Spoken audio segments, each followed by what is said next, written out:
Le informamos aquí en Despierta que las autoridades anunciaron ayer la captura de un individuo apodado La Rana, a quien consideraron personaje clave para el caso de los 43 normalistas de Ayotzinapa desaparecidos desde el 2014. Dicen que fue uno de los últimos que tuvo contactos con los estudiantes. Está en la línea Mario Patrión, director del Centro de Derechos Humanos PRO. Muchísimas gracias por tomarnos la llamada. Muy buenos días.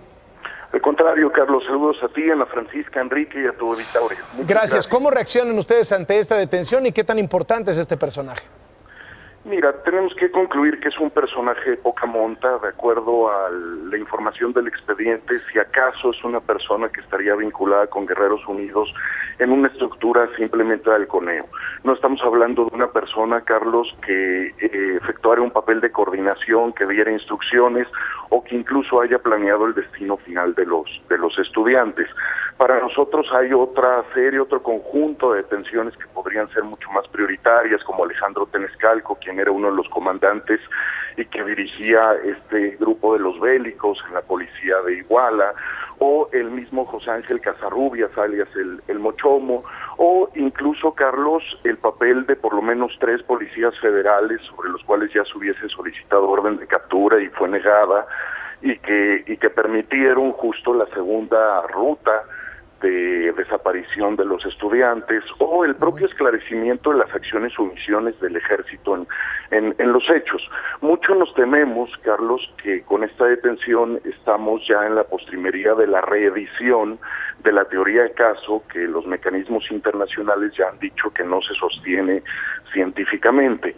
Y por lo tanto diríamos, Carlos, que si esa es la intención, el gobierno federal, el gobierno de Enrique Peña Nieto, tendrá que enfrentar responsabilidad internacional, porque recurre a una teoría de caso que no tiene los méritos. O sea, un poco esta detención lo que hace es decir, pues sí, todo apunta al basurero de Cocula, que ha sido la versión oficial siempre, ¿no?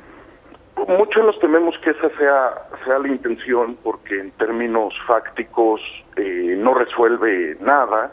Estamos hablando de un personaje que no llevaba un papel de coordinación, a diferencia de otros personajes que hoy tienen orden de captura, que hace más de 3 años se les busca y no han sido detenidos, o de otros personajes, Carlos, que forman parte de otras instituciones del Estado, que si bien el gobierno federal va ante los mecanismos internacionales y se compromete a resolver la línea de investigación de Policía Federal, la del Ejército, de las instituciones estatales o municipales, en realidad no hay avance en esas líneas y ahora nos presentan una nueva captura como si fuera una captura que resolviera el caso.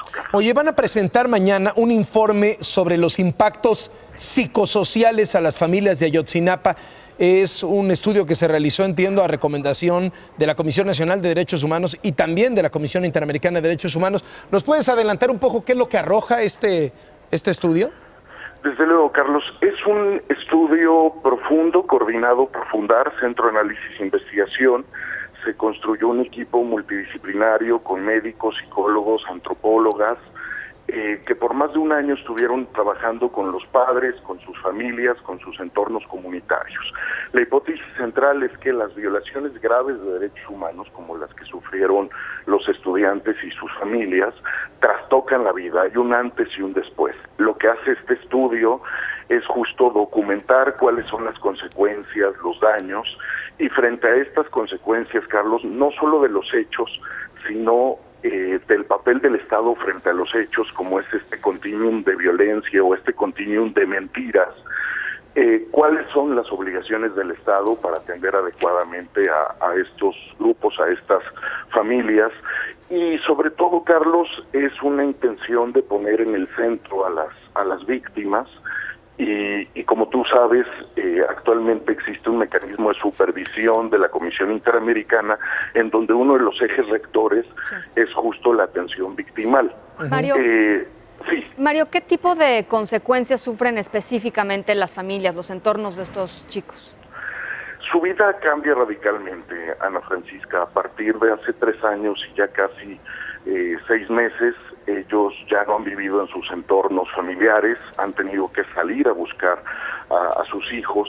Eso genera en ocasiones hasta una suerte de abandono de sus otros hijos, claro, o una suerte de consecuencias en torno a su vida comunitaria, ya no siembran, ya no tienen esas fuentes económicas iniciales, porque por desgracia esa es la vida de los familiares que buscan a sus desaparecidos. O sea, frente a la ausencia del cumplimiento de las instituciones del Estado, ellos tienen que dedicarse a buscar a sus familiares, y pues tiene esta consecuencia de trastocar radicalmente la vida.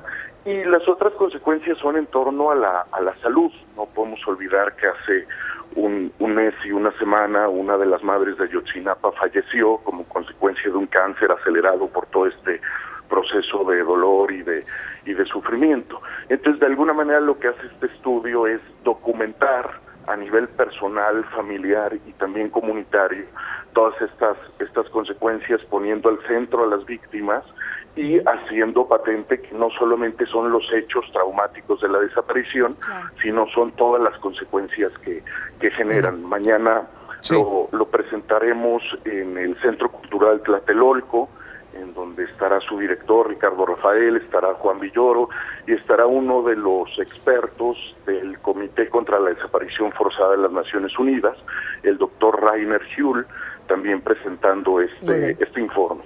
Mario, muchas gracias por estos minutos para Despierta y muy buenos días. Mario Patrón, que está al frente del Centro de Derechos Humanos PRO.